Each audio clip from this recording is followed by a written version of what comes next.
Alors, dans cette vidéo, je vais vous expliquer ce que sont les wallets. Alors, wallet en français, ça veut dire portefeuille, portefeuille numérique. Donc, un wallet, ça va être ce qui permet de stocker vos bitcoins et vos autres monnaies virtuelles. Donc ici, je suis sur mon compte Coinbase et vous pouvez voir que j'ai différents wallets. Donc j'ai BTC Wallet, donc ça va être mon portefeuille de Bitcoin.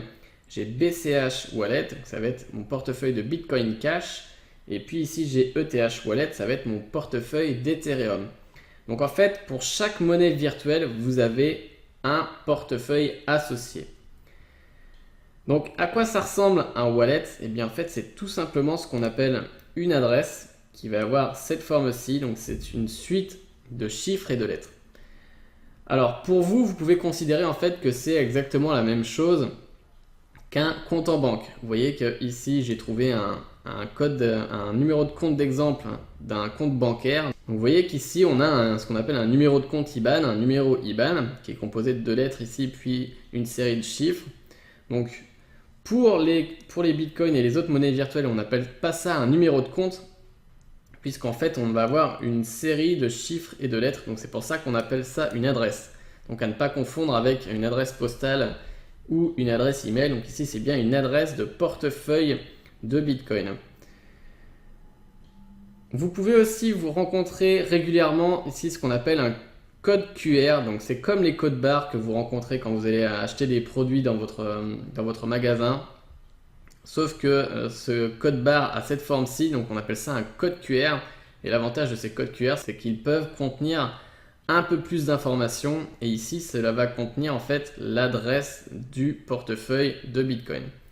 Alors pourquoi on propose ces codes QR? Eh bien, c'est tout simplement si jamais vous utilisez des applications mobiles pour gérer vos transferts de Bitcoin ou d'autres monnaies virtuelles, eh bien, vous avez simplement à scanner ce code QR avec la caméra de votre téléphone et vous avez directement l'adresse du wallet.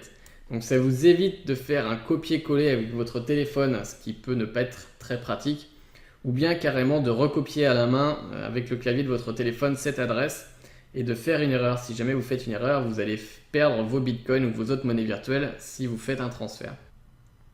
Donc ici, Coinbase me fournit en fait un wallet pour chaque monnaie virtuelle qu'il propose à l'achat. Donc j'ai un wallet pour les bitcoins, un wallet pour les BCH, donc les bitcoin cash et pour l'Ethereum. L'avantage de Coinbase par rapport à CoinMama, c'est justement qu'ils fournissent un wallet. Donc si jamais vous ne savez pas quelle plateforme utiliser pour acheter vos bitcoins entre Coinbase et CoinMama, donc parmi les avantages et les inconvénients, il y en a d'autres, mais Coinbase vous fournit une adresse, donc un wallet, alors que CoinMama vous demande vers quel wallet vous voulez transférer vos bitcoins. Donc, sur Coinbase, quand vous allez acheter vos bitcoins, vous aurez tout de suite accès à vos bitcoins ici dans le wallet de Coinbase, alors que sur CoinMama, il faudra les envoyer vers un autre wallet, puisqu'ils ne disposent pas de wallet sur leur plateforme. Donc ici, je vous ai parlé de Coinbase, qui est une plateforme d'achat, mais vous avez aussi des wallets qui sont gérés par les plateformes d'échange. Donc par exemple, ici, je suis sur Binance, qui est une des nombreuses plateformes qui permettent d'échanger, donc d'acheter et de vendre des monnaies virtuelles. Et chaque plateforme va vous fournir un wallet pour chaque monnaie virtuelle que vous allez acheter ou vendre. Donc ici, vous voyez que j'ai une adresse différente et qui est celle-ci ici. Donc si jamais vous voulez m'envoyer des bitcoins, vous pouvez m'envoyer des bitcoins à cette adresse, même si je ne pense pas que vous le ferez. Donc on a aussi en général un bouton pour afficher le code QR correspondant à l'adresse de ce wallet. Donc l'avantage d'avoir en fait les plateformes qui gèrent les wallets, c'est que vous n'avez pas à vous en soucier, vous n'avez pas à les gérer. L'inconvénient, c'est que si jamais ces plateformes, que ce soit des plateformes d'achat comme Coinbase ou les plateformes d'échange comme Binance ici, si jamais elles se font pirater, eh bien les pirates vont pouvoir vous voler toutes vos monnaies virtuelles, tous vos bitcoins ou autres monnaies virtuelles, puisqu'ils auront accès à tous les wallets et ils pourront donc récupérer tout ce que vous avez sur vos wallets, sur vos plateformes d'échange. Alors évidemment, ça n'arrive pas souvent, c'est même très rare puisque les plateformes sont de mieux en mieux sécurisées. Cependant, le risque zéro n'existe pas. C'est pour ça qu'il existe d'autres types de wallets. Donc il existe des wallets qui vont être sur vos ordinateurs ou sur vos smartphones. Donc par exemple, on a une application qui s'appelle Jaxx Donc ça va être un wallet qui va gérer plusieurs monnaies virtuelles différentes. Donc là par exemple le Bitcoin et l'Ethereum, donc c'est les deux que j'ai configurés pour l'instant, mais il en gère un peu plus. Et je peux voir mon adresse ici avec mon solde de Bitcoin. Donc ici pour l'instant j'ai rien sur mon portefeuille Jaxx. Mais l'avantage c'est que vous n'êtes plus dépendant des plateformes d'échange. Donc vos Bitcoins vont être stockés sur un wallet qui ne sera plus dépendant de la plateforme d'échange. Donc si jamais la plateforme d'échange se fait pirater, eh bien votre wallet sera à l'abri. L'inconvénient, c'est que quand vous voulez vendre, vous êtes obligé quand vous voulez faire des échanges sur la plateforme d'échange, vous êtes obligé de retransférer ici vos bitcoins sur la plateforme d'échange, par exemple ici Binance, pour pouvoir ensuite échanger vos bitcoins que vous aurez sur la plateforme d'échange. L'autre inconvénient, c'est que si jamais vous attrapez certains virus sur votre ordinateur, il y a des virus qui sont spécialisés pour voler vos informations sur les wallets de ce type. Alors là encore, ça n'arrive pas souvent, mais ça peut arriver. Donc il y a des avantages et des inconvénients à utiliser telle ou telle méthode.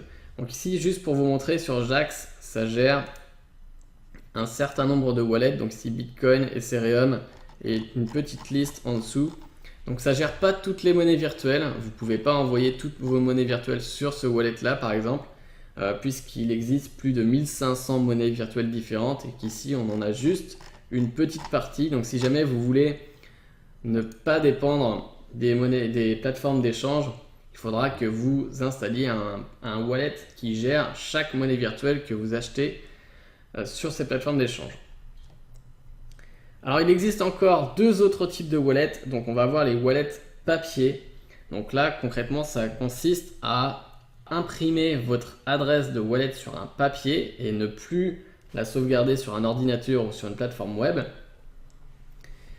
Et donc votre bout de papier est complètement dématérialisé et ne fait plus partie du réseau, donc logiquement on ne peut plus vous le voler.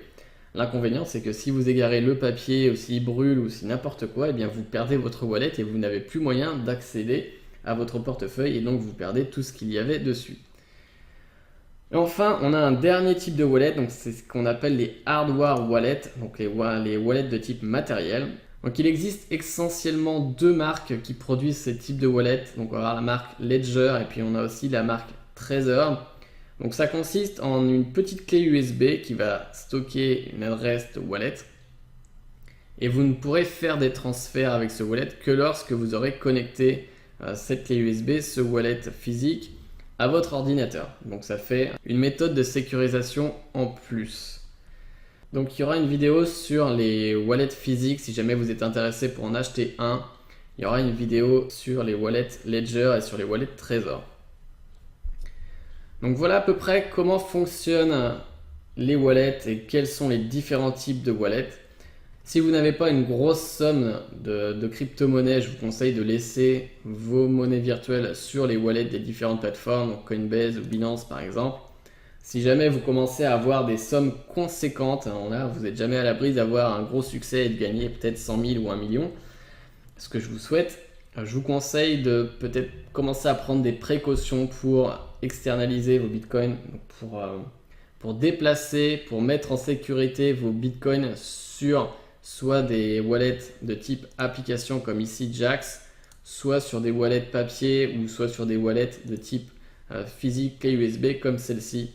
On n'est jamais à l'abri d'un piratage d'une plateforme et si vous avez une grosse somme, ça peut être une très bonne idée de transférer vos monnaies virtuelles en dehors de ces plateformes. Donc voilà, c'était tout pour les wallets. On se retrouve dans la prochaine vidéo.